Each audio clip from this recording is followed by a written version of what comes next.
It's high time that we transform the classic sugar-loaded gulab jamun into an instant keto sugar-free delight. For this, all we need is the Sugar Swap's Keto Gulab Jamun premix. To the premix, we need to add a little bit of ghee or extra light olive oil and a tablespoon of water and mix it, and that's it. The dough is ready. Now for the syrup, all we need is some xylitol and some keto sweetener, little bit of elaichi flavor or elaichi powder. I'd prefer that one, and some water. Just microwave it for 2 to 3 minutes or until it's hot and keep it aside. Now for the gulab jamuns are ready to fry. Let's fry these dough balls on a medium low heat until they turn golden brown and they are baked fully from inside.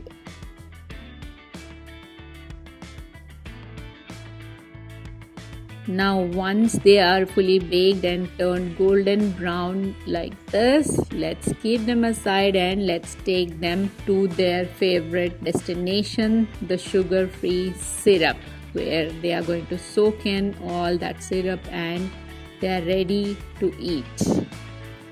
Now put all the dough balls into the syrup and let them soak for 5 minutes max, and they'll be ready. Make sure the syrup is hot. That's it. That's all we need. Now let's just check out the texture. You can also air fry these balls. That's it. It's ready and it's yummy.